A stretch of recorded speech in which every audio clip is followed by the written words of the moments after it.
you can grow beyond where you are right now. Hey, my name is Brian. Welcome to Crossroads.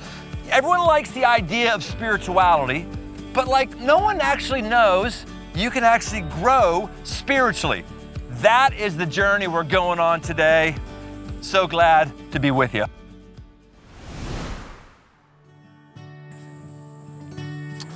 The king of spirituality is Jesus. Jesus actually claimed to be God. When it comes to spiritual growth, I think he is the most qualified person to teach us. In the book of Matthew, chapter 13, verse 3 to 9, he gives a scenario of different people where they are spiritually. It's pretty well known, but you may have not heard it before, and I'm going to give you a little angle to this you might not have heard if you've heard it before. Here's what it says.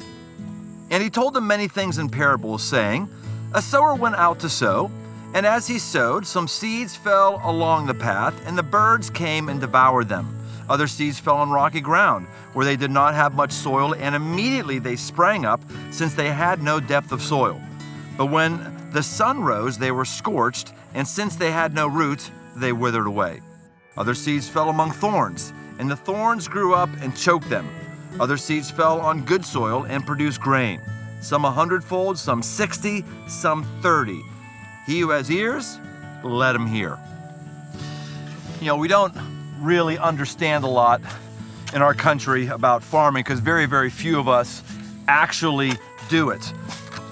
When you plant seeds, it's all about the condition of the soil. It's about the prep of the soil. So just imagine someone who is sowing seed. I've got some seed here. That doesn't mean a sewing machine, but you're actually casting the seed around. He says there's 4 different places where the seed falls. Now this right here, this is dream soil. I don't know why my house never has soil like this. I don't know. Every time I'm digging a post hole or something like that, it's always hard, rocky, crappy ground. This is amazing. Some seed, Jesus says, sometimes when the Word of God, when a spiritual truth falls, it falls on rocky ground. It falls on the path. And this thing falls on concrete. It can't break open and germinate. And that's some of us. You hear something spiritual and you're like, whatever.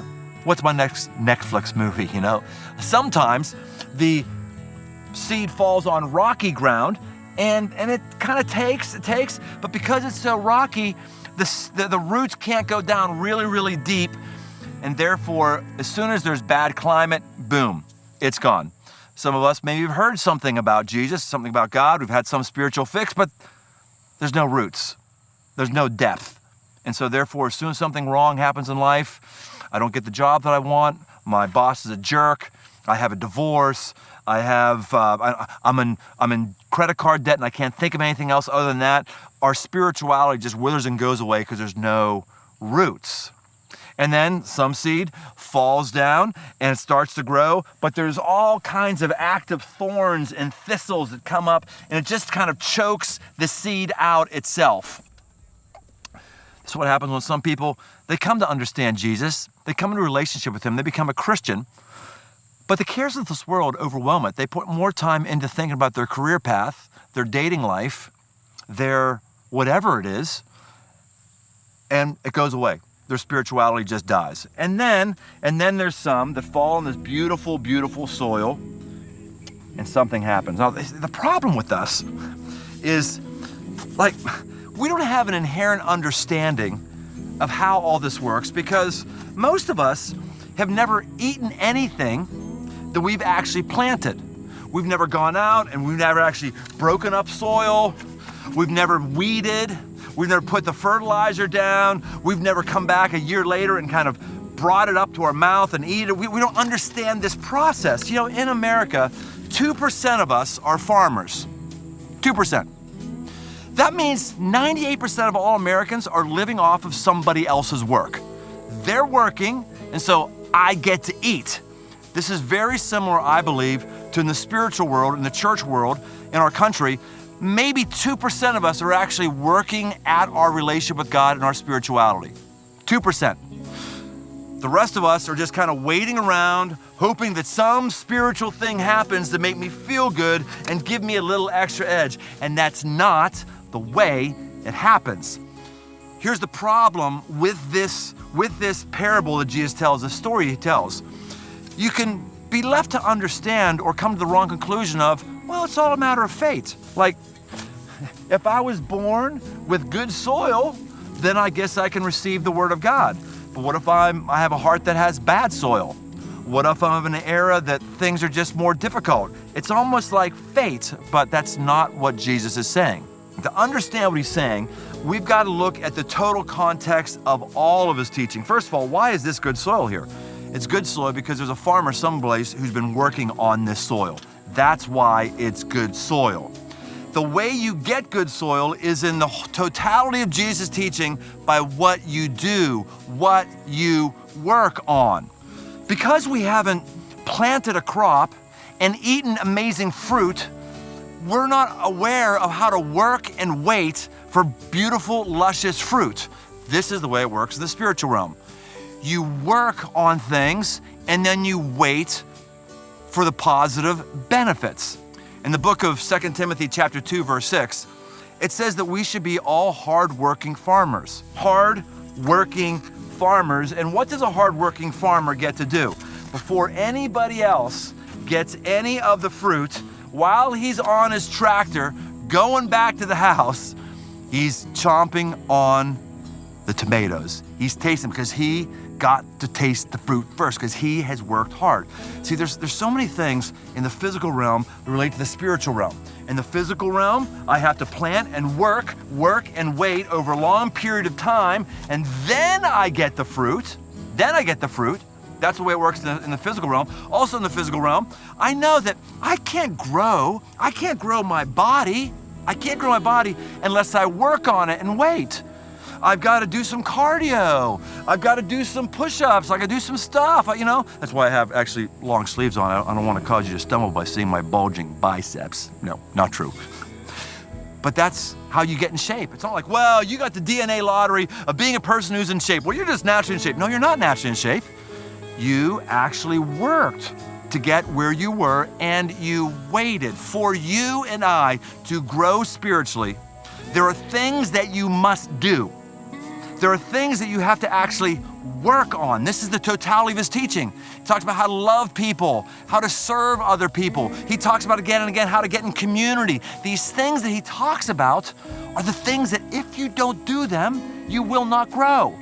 If you do not work on it, you won't have spiritual fruit and life that's lush and juicy and fresh and vibrant and close with God. Let's talk about what those 7 practices actually are. Man, I never thought I would get to see Brian working on a farm. No, it's so weird because he's not quite a farmer, right? But he's on there, so by technicality, farmer. Close enough, right? Close enough, that's right. Hey, my name's Andy Ryder. I'm the community pastor for Crossroads Anywhere. And I'm Hannah, super glad that you're with us today. Yes, today we are looking at how we grow. And we don't grow by standing still, we grow by taking action. And I'll just say, there's lots of different ways this has played out in my life, but one of the ways I found traction and movement and growth is by giving. If you've got questions around what does our money go to or how you can join the team, head to crossroads.net/give for more info.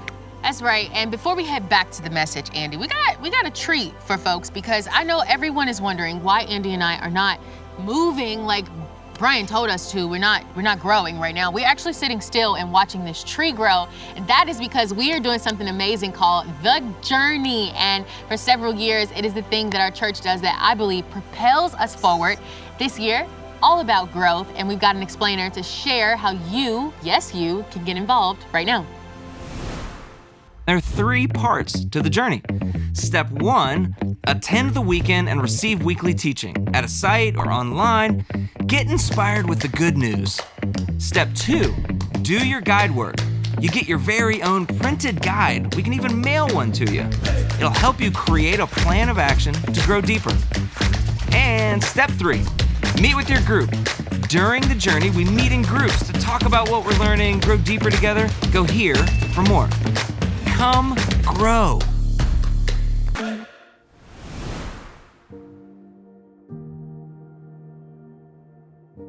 Now, before we get into these proven practices that we've got to work at if we want to be close to God, I got to say this real clearly. The way to initially come close to God, to come into relationship with God, is not by your work. That's actually by the work of Jesus. Jesus who goes on a cross, he dies for us, he pays the payment for all of our garbage so that we don't have to do that. That payment and that work is done. What we're talking about here is the work that you do once you have a relationship with God through Jesus to actually grow it, to deepen it, to intensify it, so make sure you have fruit. And you also can actually be doing these things if you're not in a relationship with Jesus and him actually come to you in the midst of these things, because this is the kind of stuff that really turns him on where he is. So here we are, 7 proven practices, real quick. Number 1, connect with God daily, every day. Do you know what it is you're doing today and tomorrow to connect with God? You can't be accidental. Well, I hope today I feel God. I hope today I say, no, what is it you're doing today that you know you're going to try to connect with God? Sometimes you don't feel it, but if you don't have a system, you will never feel it. One of the things I do a number of things every day. One of them is I go to the Crossroads app, I open it up, there's a chapter of the Bible, I'll look at it, I'll journal some things in there, I'll read what other people say, I'll pray for some people who are in there. That's one of the ways I connect with God every day. Do you know what it is for you? Connect with God every day. 2 is to receive teaching weekly. Every day, people are teaching us. If you're in school, obviously people are teaching you, your friends are teaching you, they're trying to push you into a mold and put their worldview on you, your news feeds, all of our news sources, whatever your news source is, they're teaching you. They're not innocent purveyors of objective truth. No, there's a reason why they choose certain stories, certain articles, have certain people saying what they say. We're being taught all the time. Every week, to try to counteract that and overcome it, you got to know, where am I going to get a big, solid block of teaching where somebody is having an agenda to get me closer to God? A church worship service, something online, something where this is like clockwork, this is what I do. Again, physically, I can't get someplace new if I don't know what it is I'm doing daily and weekly to get to a new place spiritually, physically, and you can't get any place different spiritually unless you know what you're doing daily and weekly. Thirdly, share your story. Share your story. Now, you know, in our culture, we're increasingly cynical of this. We like our spirituality to just be private. It's just between you and God. And definitely don't tell anybody about how you came to faith if you have faith, because that would be proselytizing. And this is part of the problem. We're all keeping this close to us because we're kind of operating in shame. I don't want to tell you what's going on with me because maybe I'm embarrassed, and if you tell me what's going on with you, maybe I'll feel like I don't stack up to you. It could be a trigger to me feeling unworthy. This is ridiculous, man. We all have different stories. We got to talk about it. Jesus said, go into all the world. It was a great commission. We got to share our story. My story was, part of my story is I grew up in a very religious, dead Presbyterian home.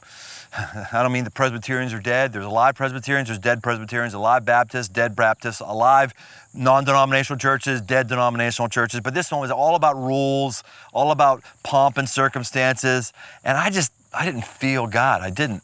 So I was on my way to being an atheist or an agnostic. Someone invited me to a weekend camp by an organization called Young Life. I thought I was going to play football for the weekend. We played a little football, but really it was hearing the story of who Jesus was. I ended up becoming a Christian. I accepted Jesus into my life. I got filled with his spirit, and my life changed drastically. The next several decades of my life have been an amazing growth, lush experience. You gotta share your story with somebody at some point. Get baptized. Every person in the Bible who grows spiritually in the New Testament, they get baptized. I'm not talking about being a little kid. You got water sprinkled on you. That's fine. I'm not anti that. But the only reason I never got baptized until I was older is because I was a little embarrassed. I was a little, I didn't want to be wet in front of people. I actually didn't want to look like a pastor who had never been baptized. Yeah, I was a pastor, not baptized. And I got convicted. Like, this is work.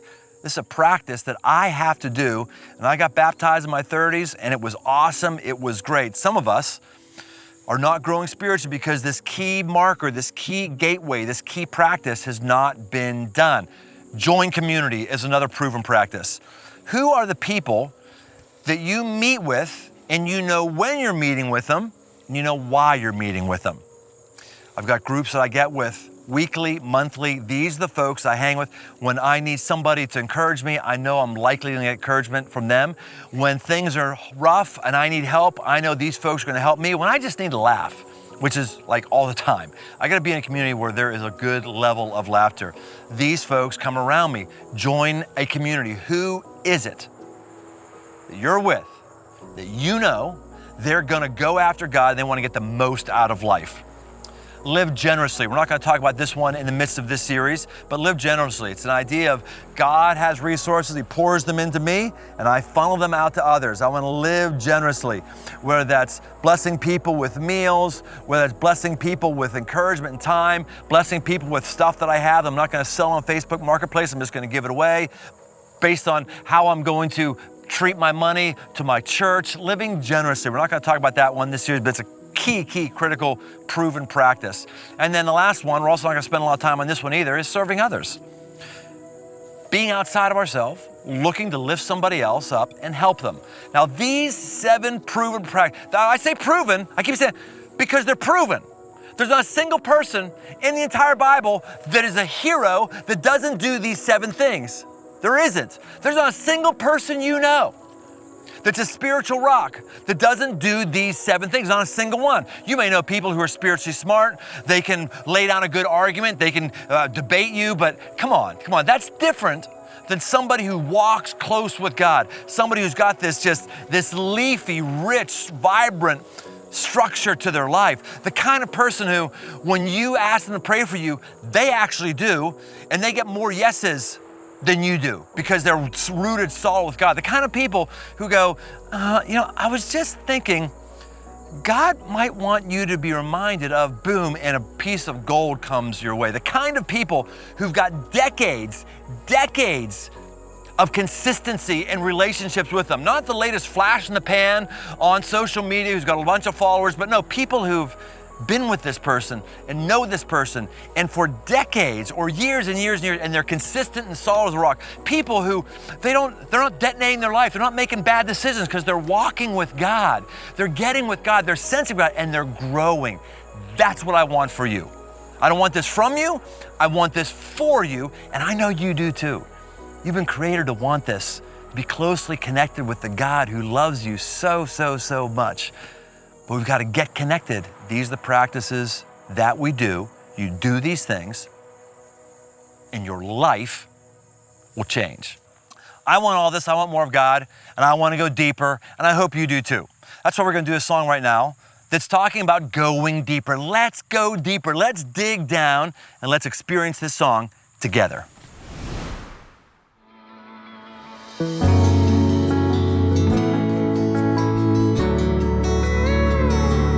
In my heart there is a song that's hard to sing, because it scares me just to think of what it means. I wanna know you, Jesus, in your suffering. Take me deeper. I lift my hands in surrender. Take me deeper.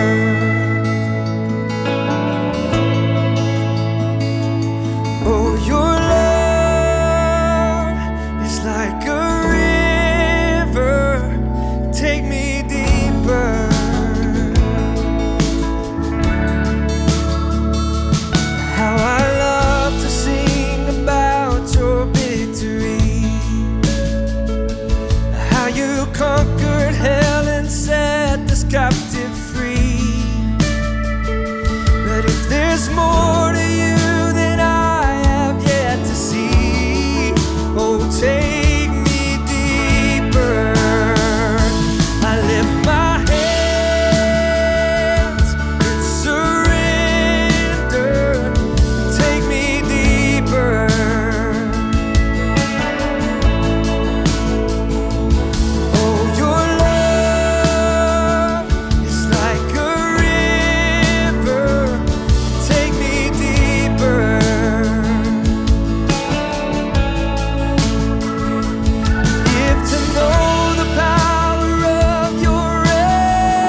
love how Brian talked about those 7 practices. It's not some long laundry list, but something that over the past 2,000 years has shown us is a proven way that leads to abundance, that leads to life, that leads to growth. And I'm excited about it. That's right.